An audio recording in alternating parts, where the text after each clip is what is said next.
We look at the back. Those are the egg sacs. Dude! I was not kidding. Oh my god. So this might be a microscope that is waterproof, stomp-proof. I put it together in 2 minutes and it costs 50 cents to make. Blood centrifuge that spins 10 times faster than a $10,000 centrifuge, and it costs 18 cents. Both of these were invented here at Stanford in the lab of a brilliant physicist, biologist, inventor named Manu Prakash. 100 billion people to have lived on this planet, more than half have died of malaria. The symptoms are similar to the flu, and so the gold standard for diagnosis is to take a drop of blood, spin it in a centrifuge, and then look at it under a microscope. This has been really hard to do in the places that need it most because the equipment can cost tens of thousands of dollars and it needs electricity. Manu, good to finally meet you. absolutely. You're like a superhero. I don't know about that. From an engineering perspective, what you do is amazing. Now before I continue with Manu, let me just support that statement by showing you how this 50-cent paper microscope actually works. So it comes like this, and then you pop out the pieces of paper and then follow the simple instructions like folding origami. The lens is actually a tiny sphere of glass embedded in this plastic.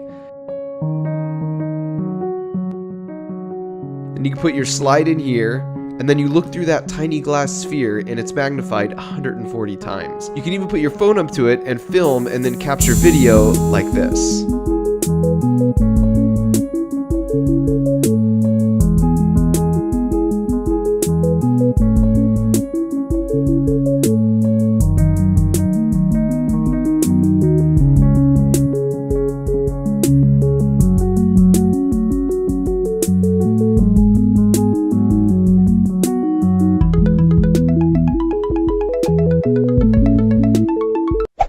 Your lab at Stanford, what do you do? What's your mission? Just like the high level. I grew up in India, and one of the things that I've always enjoyed is getting exposed to scientific tools. When I started the lab, it was very clear that we have this hunger for scientific tools that's missing.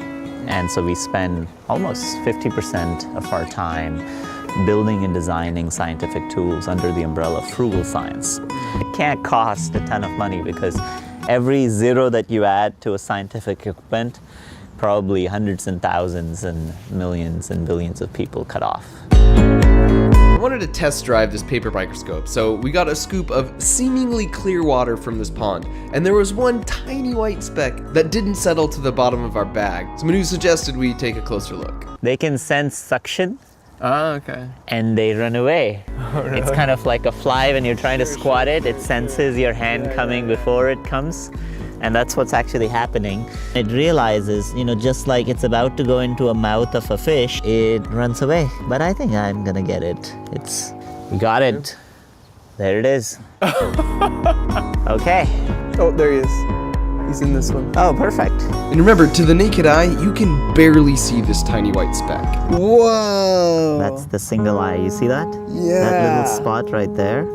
And then we look at the back. Those are the egg sacs. Dude! I was not kidding. Oh my god. So this might be 10, 15 eggs on each sides.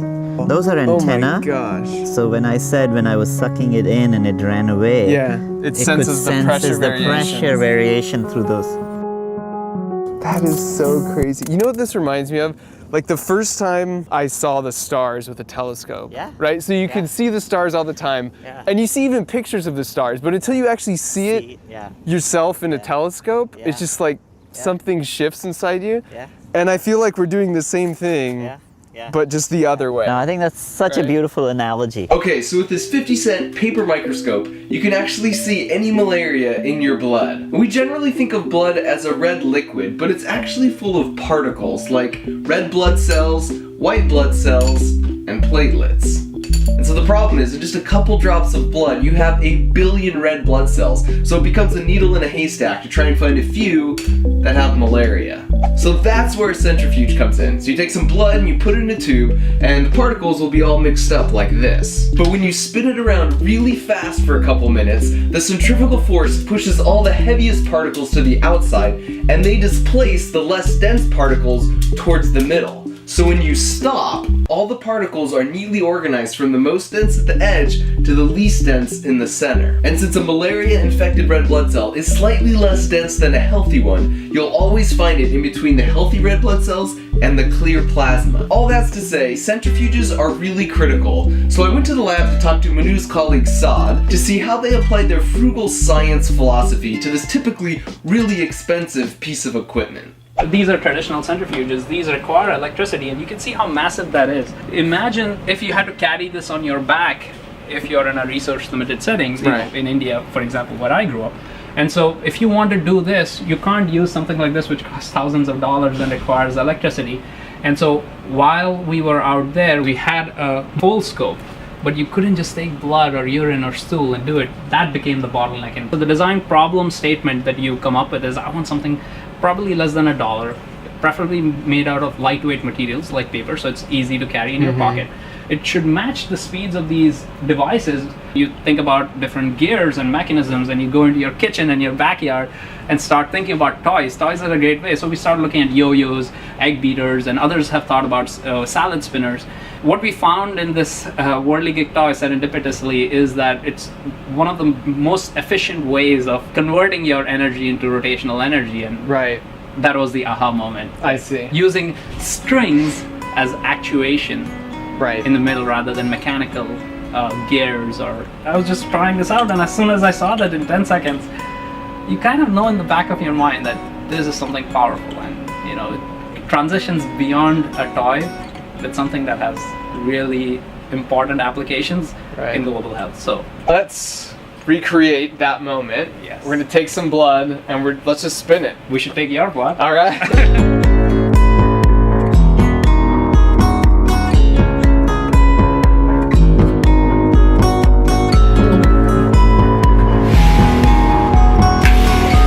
So after spinning only for 10 seconds at 20,000 RPM, you could see my blood was already separating.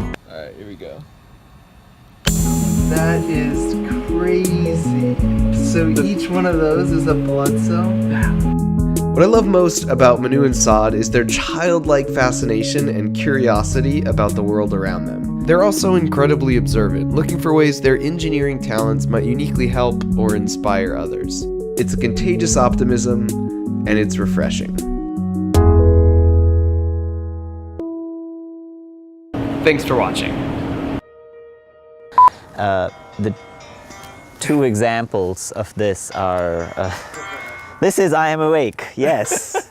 It's too more early morning for me. That's your alarm. That is my alarm. I love it. In an extreme case, if it's 9 a.m. and I'm still not up.